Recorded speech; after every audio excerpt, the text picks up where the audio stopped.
Welcome to Intergeo TV studio here in Hamburg at the Intergeo 2016. We have guests. One of them is Nigel Clifford from UK, from our partner country this year. Just let's go in with, you are here in Hamburg, you gave the keynote this morning, it was very impressive.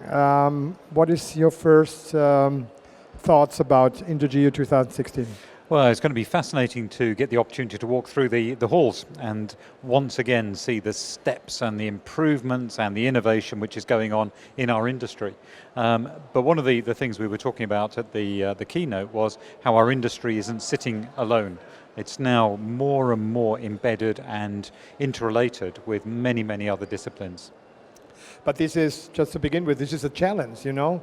The discipline was on its own for a long, long time, and now you have to watch all the other disciplines. This is in education an important topic for young people coming. What are the challenges in this? Yeah, so one of the questions this morning was around what skills will the workforce of the future need to have in order to flourish in this interconnected world?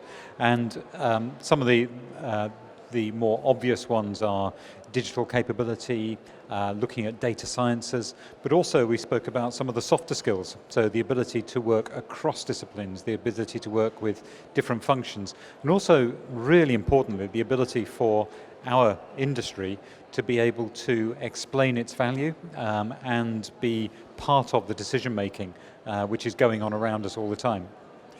If you're looking over Europe and have a special view on the single countries, comparing UK, e.g. with Germany, what are the different steps? Well, I think we're all finding our way at the moment, and that's one of the great things about coming to something like Intergeo, is you get the opportunity to compare notes on what people have learned in the last year. So I'm going to be very interested to see what other experiments are going on, because we want to be able to learn from others and bring that back into the UK, as well as being very open to sharing our experiences in the UK. So we've got a few government-sponsored projects where we are gathering some learning, and it'll be really fascinating for us to find out whether the same learning is being gathered elsewhere, or whether there are bits that we can steal and borrow from other experiments. Looking into the future is always a risk, but you can give us a timetable about this development we're talking about? Well, I think we're beginning to see the first fruits of Internet of Things, and those are at the first stages of deployment. So if you look at the Gartner's hype cycle, IoT is right at the top of kind of inflated expectations. So it's our job to test that and see whether actually there's some real value to be had out of the Internet of Things and smart cities.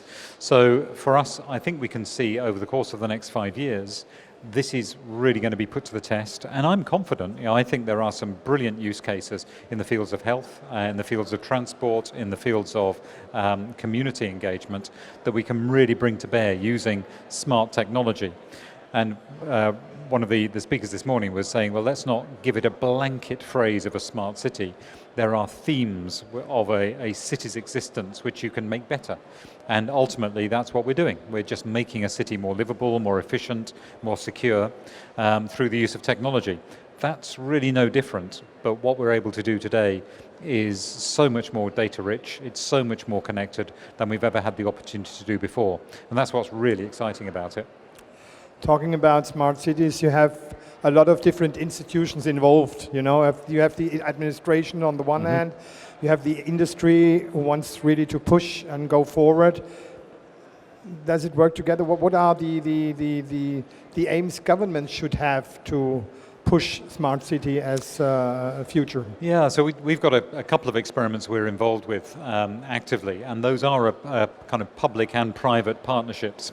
So in Manchester we've got Manchester Council, we've got the health authorities, we've got transport, we've got social care, and we've also got on the other side major private sector partners. So Ordnance Survey, you've got Cisco, Siemens, BT, as well as small, medium enterprises. So this is an example where it's actually a very mixed economy that's coming together, because there isn't one answer. You know, there are ideas coming from individual entrepreneurs as well as from City Hall.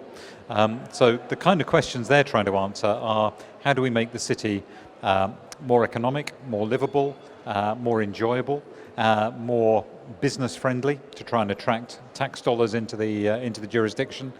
And so those are the questions that they're posing as part of this experiment. Visions become reality, talking about the future. When we meet in 5 years at Intergeo, maybe in Berlin or Hamburg or Frankfurt again, somewhere, Stuttgart, wherever. Maybe virtually. That will be a next thing. What will we talk about then? I think we will be talking about how the benefits of geospatial, which are enjoyed by developed nations, how they're beginning and have to be enjoyed by lesser developed nations, and those which really require fundamental geospatial fabric to boost themselves. So I think I hope there'll be a broadening of the focus from what we can do absolutely at the cutting edge of technology with reasonably affluent societies, thinking about how we can take that into less affluent societies and raise all boats through the efforts of this great industry. Nigel Clifford, it was a pleasure to have you here. Enjoy Intergeo in Hamburg. I thank you very much and see you soon. Thanks for watching. Bye-bye.